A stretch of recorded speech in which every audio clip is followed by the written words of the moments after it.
ચાલો હવે next topic જોઈએ, ગોળાકાર કવચનું સ્થિતિમાન.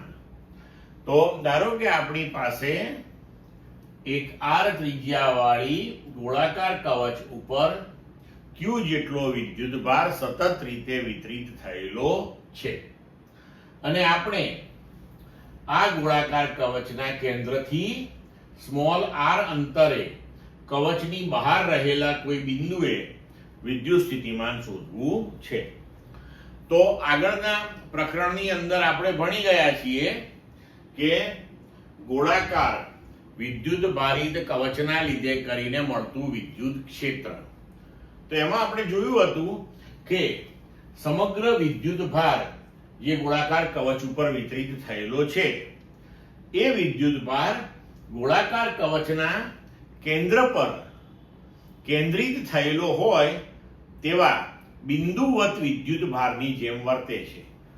જો હવે આપણો આ q વિદ્યુત ભાર એ O પાસે બિંદુવત q વિદ્યુત ભારની જેમ વર્તે તો પછી સ્મોલ r અંતરે તેનું સ્થિતિમાન કેટલું થશે કે q/r. બરોબર. હવે જો આપણે ગોળાકાર કવચના સપાટી ઉપરના કોઈ બિંદુએ સ્થિતિમાન લઈએ તો આ સ્મોલ r જે છે એનું મૂલ્ય સ્મોલ r બરાબર કેપિટલ R જેટલું થઈ જાય.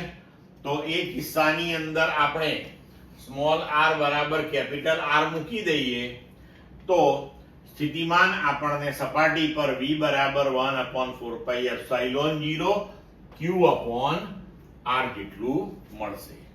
બરોબર. હવે ધારો કે આપણે કોઈ અંદરનું બિંદુ વિચારીએ, ગોળાકાર કવચની અંદરનું બિંદુ. તો વ્યાખ્યા અનુસાર આપણે શું કહી શકીએ કે જો આ બિંદુ પાસેનું સ્થિતિમાન kq/R.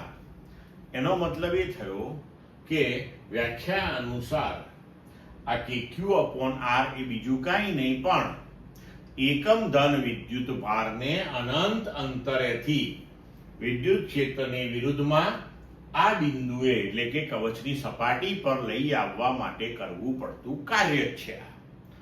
તો હવે જો આપણે આ બિંદુએ સ્થિતિમાન જોઈતું હોય તો અનંત અંતરેથી એકમ ધન વિદ્યુત ભારને અહીં સુધી લાવવો પડે. તો અહીં સુધીનું કાર્ય તો ગણ્યું છે, તો હવે બાકીનું આટલું સ્થાનાંતર આપણે એકમ ધન વિદ્યુત ભારને કરાવીએ અને એ માટેનું કાર્ય ગણીને આમાં ઉમેરી દઈએ.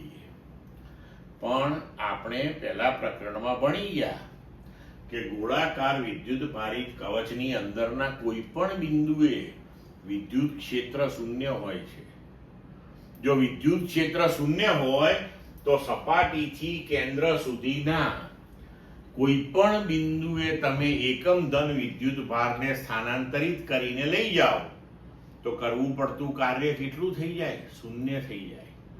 એનો મતલબ એ થયો કે સપાટી પર જે સ્થિતિમાન આપણને પ્રાપ્ત થયું છે તે છેક કેન્દ્ર સુધીના કોઈ પણ બિંદુ એટલે કે ગોળાકાર કવચની અંદરના કોઈ પણ બિંદુએ તે અચળ રહેશે અને તેનું મૂલ્ય 1/4πε0 q/r જેટલું જ મળશે. ક્લિયર મિત્રો?